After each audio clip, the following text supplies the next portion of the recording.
la belle Diane, la grande dame. On l'appelle toute la grande dame parce qu'elle a de la classe, elle est fine, elle est belle, elle est intelligente, elle est généreuse, tout le monde l'adore. Elle a même écrit un livre sur une maladie qu'elle a. Je ne sais pas si vous êtes au courant. Des ombres dans la tête. Alors, vous diriez quelqu'un qui a eu le problème qu'elle a eu. Elle aurait pu s'asseoir sur ses lauriers, mais non. Elle a voulu écrire ce livre-là pour aider les autres personnes, pour aider à faire connaître la maladie.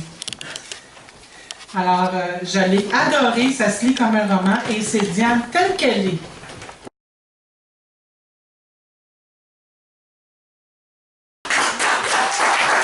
Bravo!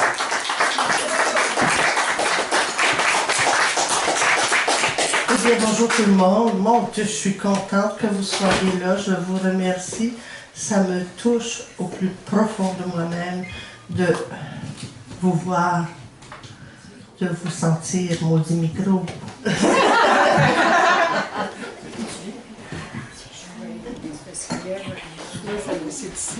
Hein? Peut-être. Bon, voilà, voilà, bon, on l'a, on ne touche plus? Non, on touche plus. On n'y touche plus. Merci. Alors, je vous remercie d'être là, ça me fait beaucoup plaisir, comme je le disais. Je remercie ma famille aussi d'être là, parce que c'est eux qui ont fait toute la mise en place. Et j'ai choisi, au lieu d'animer la journée, j'ai choisi de laisser la tâche à Jocelyne parce qu'elle le fait très bien. Alors, je redonne la parole à Jocelyne et l'après-midi commence. Vous avez soif, vous avez faim, il y a ce qu'il faut là-bas. J'ai préparé un tas de textes sur Diane, mais je vais y aller avec mon cœur. Vous avez été nombreux à vous procurer son recueil, vous ne le regrettez pas. C'est magnifique. J'avais eu la chance de le lire avant tout le monde. Et puis, j'avais écrit sur Facebook, notre ami, ce qui m'éblouit dans ce recueil, la sagesse de philosophe de son auteur et sa capacité d'émerveillement. Une femme phénix, résiliente et sans crainte de montrer sa vulnérabilité. Comme un soir de pleine lune, Diane Ross sert de phare, venant éclairer la beauté cachée des zones grises. Elle nous touche avec les mots du cœur au crépuscule de sa vie, nous faisant admirer les splendeurs d'un coucher de soleil, plutôt que de nous laisser dormir d'un sommeil sans rêve. C'est beau! On se retrouve à 4 lectrices et puis une surprise à la fin de la présentation. Les 4 auteurs, il y a naturellement Lorraine, la poète McNamara, qui a fait un long voyage pour se rendre ici. Il va y avoir moi, il va y avoir Pascal Cormier et Diane, plus un invité surprise. Donc, on va commencer avec Lorraine. Que je présente. Je n'étais pas au courant. On commence avec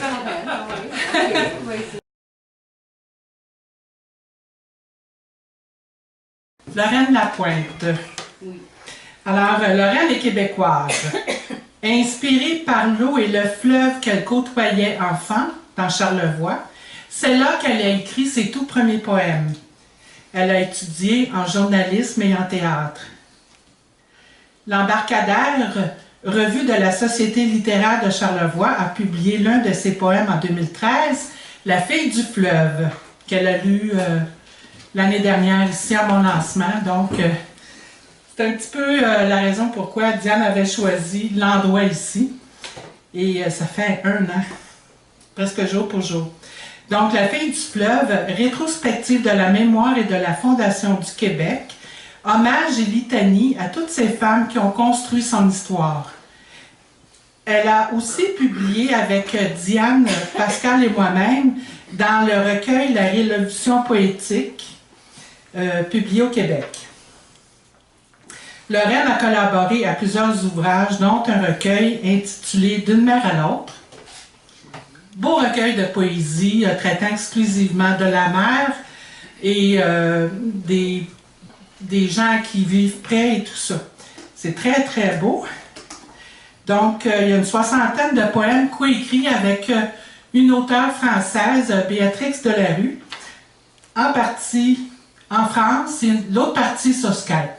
Lorraine est aussi en train d'écrire un roman historique et en 2015, elle a été acceptée en résidence d'auteur au monastère de Saorge, toujours en France, de même que Béatrix Delarue pour son roman historique. Les personnages sont liés à l'histoire du Canada et de la France. L'écriture de ce roman se poursuit toujours. Naturellement, écrire de la poésie sur Skype et corriger ça, c'est pas du tout la même chose que pour un roman. Elle persévère et Béatrix aussi. Depuis plusieurs années, elle anime un forum de poésie et organise des rencontres annuelles entre poètes. Depuis mon lancement de l'année dernière, un des poèmes de Lorraine intitulé « Fille du roi, fille de foi » a été choisi pour figurer en permanence sur un site internet qui s'appelle Migration, qui est très intéressant. C'est un site de généalogie. L'une des histoires de Lorraine sera publiée en France dans une revue qui s'appelle Le Grelot. Le 14 juin, elle va chanter à Toronto au cours d'une cérémonie de remise de prix du ministère des Transports du Canada. Et elle a choisi 2 chansons francophones de nos auteurs québécois. Faut le faire. Pour conclure, l'oralité, l'improvisation, le jeu et le spectacle de rue font également son originalité, toujours dans le but de transmettre la mémoire de notre langue par la communication poétique et artistique. Alors, je vais laisser Lorraine parler de ses choix de poèmes. Lorraine, micro. Merci.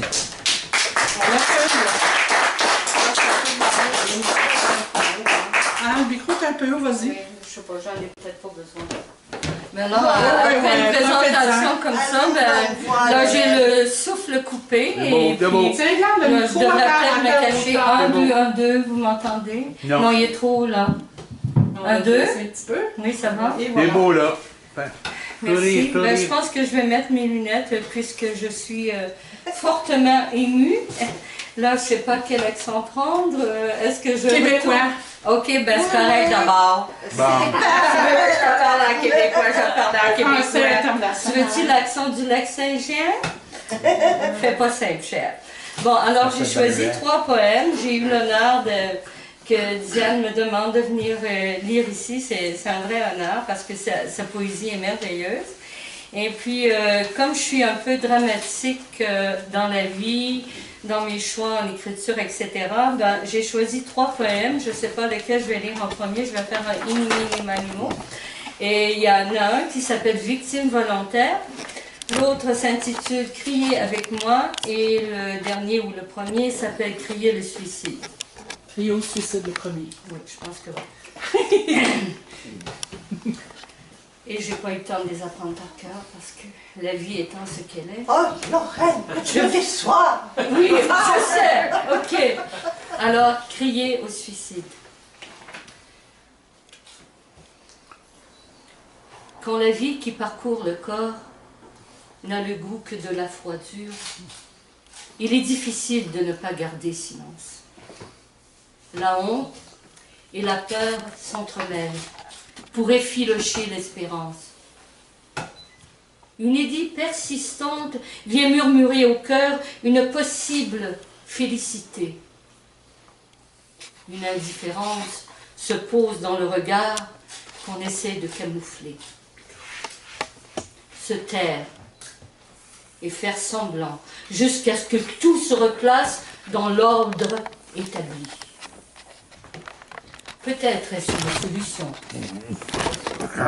Étrange sentiment couché entre la parole et le mutisme. Quelle est la chaîne qui retient la vie sur sa rive, sinon ses enfants et les gens qu'on aime? Pourquoi cette idée que le dernier voyage pourrait être la seule issue? Sinon, parce qu'en soi, la vie ne tremble plus. Le plaisir est disparu. La grâce s'est éloignée. C'est presque le néant. Ce n'est même plus une souffrance, c'est le rien, le vide. Même l'amour pour les autres s'efface. C'est là qu'arrive le danger. Et c'est là que l'alarme ne sonne plus. La route aura été trop longue. Mais il reste suffisamment de conscience pour lutter et gagner la bataille. C'est une première. Et je commence à peine à comprendre.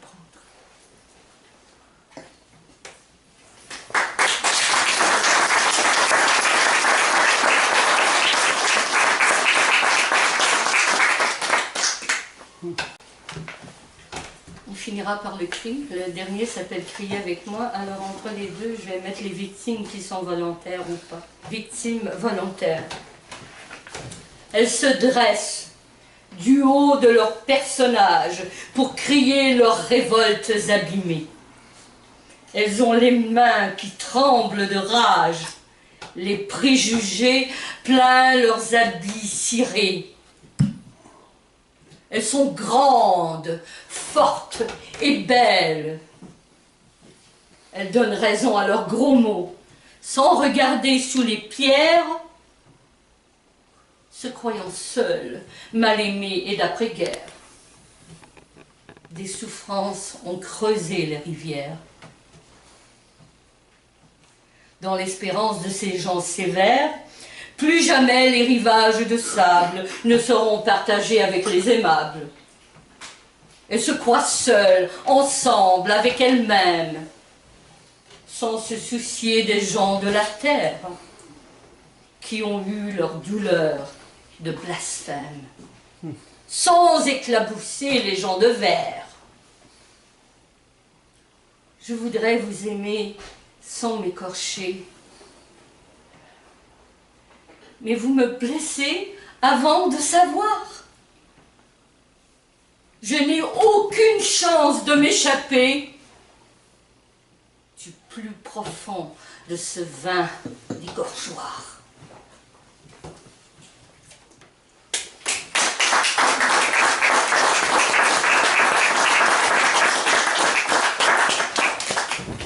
Et encore crier. Ça s'intitule « Criez avec moi ». Mon cœur déboule jusqu'à vos pieds. On demande un monde meilleur. Écoutez avec moi les grands pleurs, s'échappant des foules encerclées. J'ai peur à la vie qui tremble. J'en appelle au grand froid de cesser sa conquête indécente des richesses acquises en surcroît. Nous sommes un, nous sommes 1000, mais chacun de nous, dans sa maison de verre, a crié, a hurlé, « Halte à la guerre !» Impuissant, parce que nos mots sont stériles.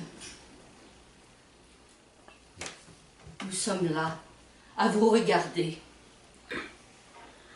démunis, déroutés, choqués de tant d'abus envers l'humanité. Je vous en prie, arrêtez et regardez.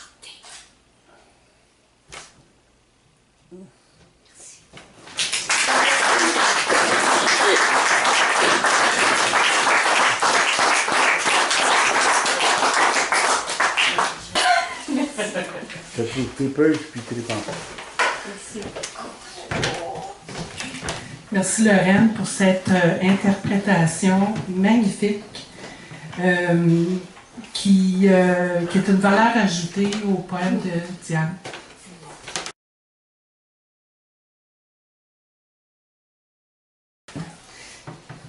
Ben, c'est à mon tour.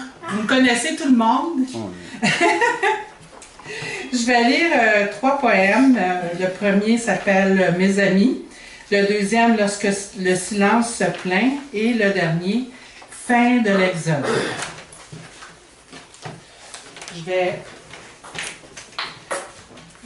quand même vous parler un petit peu de moi, là, pour les gens qui ne me connaissent pas, puis par équité pour les autres. Alors, j'ai publié 2 recueils. Le premier, « Ces ombres qui nous caressent ». Et puis le deuxième, « La confrérie des poètes retrouvés ». J'ai été publiée aussi dans la revue La Vie en bleu. Il y a eu 6 nouvelles. J'aime faire des soirées de poésie, participer, lire, être présente, mais pour des raisons de santé et parce que je travaille sur mon roman, j'ai été pas mal absente de la scène poétique. Mon roman Puzzle, je voulais le publier cet été, mais c'est un peu partie remise. Alors, je vais y aller avec les poèmes.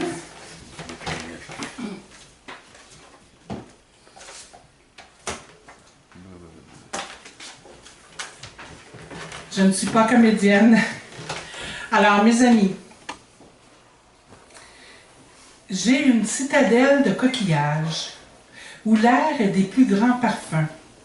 Elle s'érige dans l'immensité des âges, nous dévoilant la beauté de ses embruns. J'aime l'habiter au grand soir des silences perdus, si bien blotti au creux des plaisirs éperdus, au rythme des rires qui l'engloutissent, dans les travers de nos gestes lisses. Ce château est habité par des êtres que j'appelle mes amis. Ils se parlent, m'habitent sans paraître, fidèles et sans compromis. Entre nous, parmi nous, auprès de nous, circule la vie poussée doucement en nous, par une vague éclaboussée en merveille, chantant la tendresse à une vieille. Ah, madame! J'ai oublié de mentionner ce petit recueil français-là avec 53 poètes. J'avais suggéré qu'il y ait un lancement au Québec et c'est moi qui ai hérité de la tâche. Grâce à ça, j'ai connu Diane. Et je pense que la sympathie a été instantanée. On s'est ensuite retrouvés au lancement du fameux Révolution poétique. Un gros collectif. Avec des poèmes de la poésie de Diane, la mienne, Lorraine et Pascal. Et il y a eu beaucoup de soirées de poésie, puis j'adore les poèmes.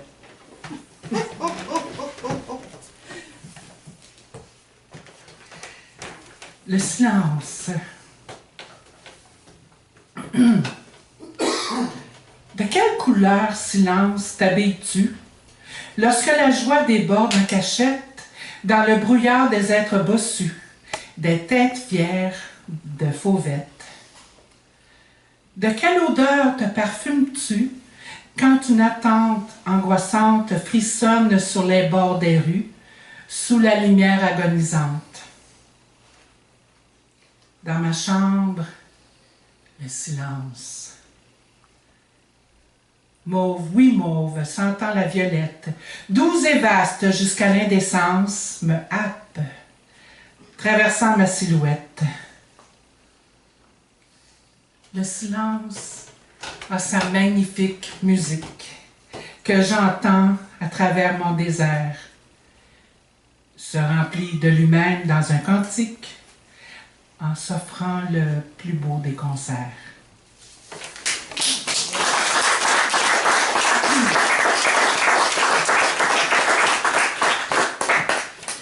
Fin de l'Exode. Je ne veux plus mourir de vos mots tendres. Mon visage aujourd'hui ridé est fatigué de vos escapades. Je ne veux plus crever de chagrins inutiles, maintenant que je termine l'exode de ma vie ternie. Il n'y a plus personne qui frappe à ma porte, et j'en garde la clé, bien soudée à mon cœur. Je ne peux plus vous répondre, je ne veux plus mes sacrifices pour satisfaire votre corps qui s'élance, impudique. Vous, comme moi, avons perdu nos sensuels gémissements dans l'aube des espoirs trompés, et l'énergie s'est envolée. Le temps a perdu ses illusions.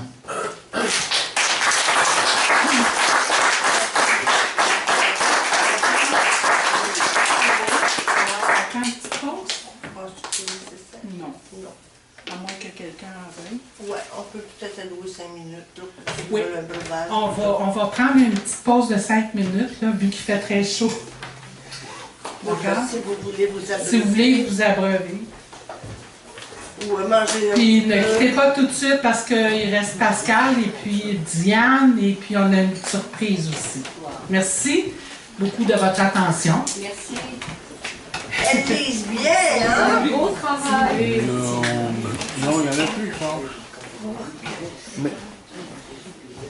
S'il y en a. Pour ceux qui l'ignorent, Louis, tu peux fermer si tu veux, là? Non, je Non, touche plus. OK. Non, c'est ça, pour ceux qui l'ignorent, mon mari, moi j'ai commencé une bronchite il y a même pas 2 semaines. Mon mari a fait une pneumonie, s'est retrouvé à l'hôpital et je tenais à tout prix à être présente ici pour Diane. Puis il y a quelque chose qui m'a donné l'énergie pour être capable de le faire. Devine quoi? Elle sait pas. Ah, ok, Toi, ma chère! On est des championnes de la résilience. Oh, bonté divine. Yes, c'est bien dit!